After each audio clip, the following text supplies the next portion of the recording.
রাধে রাধে কৃষ্ণ কথা চ্যানেলে আপনাদের সুস্বাগতম।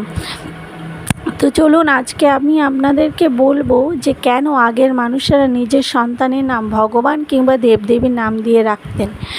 ভাগবতম থেকে নেওয়া একটি ছোট্ট গল্পের মাধ্যমে আপনাদেরকে জানাবো।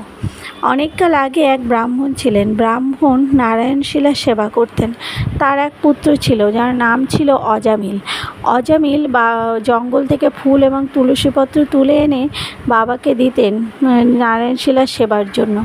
একদিন অজামিল যখন জঙ্গলে ফুল এবং তুলসীপত্র তুলতে গেল, সে দেখল এক পতিতা নারী এক পুরুষকে আলিঙ্গন করছে।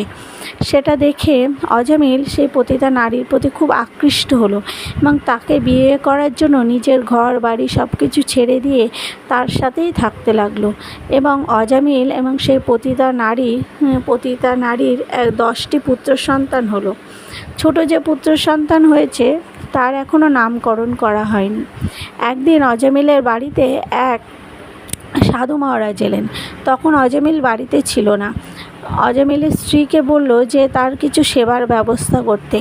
বাড়িতে যা চাল ডাল সবজি ছিল অজামিলের স্ত্রী সেগুলো সাধু মহারাজকে দিলেন।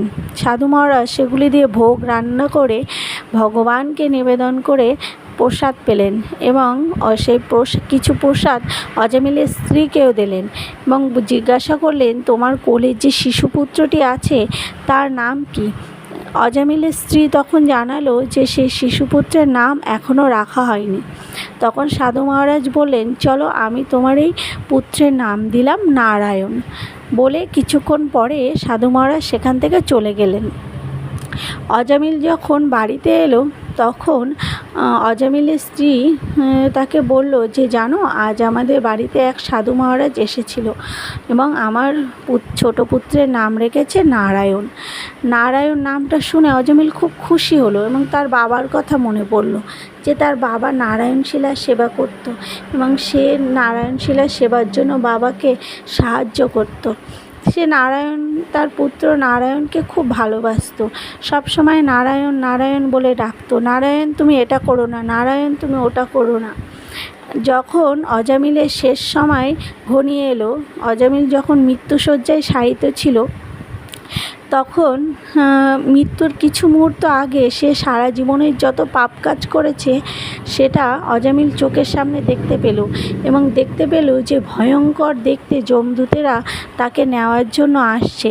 সেটা দেখে অজামিল খুব ভয় পেল এবং যেহেতু তার অভ্যাস ছিল তার পুত্রকে নারায়ণ নারায়ণ বলে ডাকার, তাই সে নারায়ণ নারায়ণ নারায়ণ নারায়ণ বলে 4 বার চিৎকার করে উঠল। অজামিলের মৃত্যুর পর যমদূতেরা যখন তার আত্মাকে নিতে এলো, তখন ওদিক থেকে বৈকুণ্ঠ ধাম থেকে নারায়ণের 4 জন দূত এসে বলল, না, এই আত্মা যমলোকে নিয়ে যাওয়া যাবে না। তখন যমরাজের দূতেরা বলল, না, অজামিলের আত্মা তো খুব দুষ্কর্ম করেছে, তাহলে ওকে যমলোকে নিয়ে যাওয়া যাবে না কেন?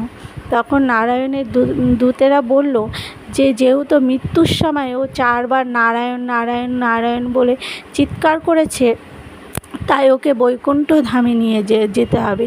আমরা 4 জন দূত এসেছি। এই বলে অজামিলের আত্মাকে বৈকুণ্ঠ ধামে নিয়ে গেল। তো দেখলেন তো, ভগবানের নাম ভগবান থেকে অভিন্ন। আপনারা যখনই সুযোগ পাবেন তখনই ভগবানের নাম করুন, বেশি বেশি করে ভগবানের নাম করুন। যদি আমার ভিডিওটি আপনাদের ভালো লেগে থাকে তো চ্যানেলটি সাবস্ক্রাইব করে দেবেন, পাশে থাকা বেল আইকনটি প্রেস করে দেবেন সবার প্রথমে নোটিফিকেশানটা আপনাদের কাছে আসার জন্য।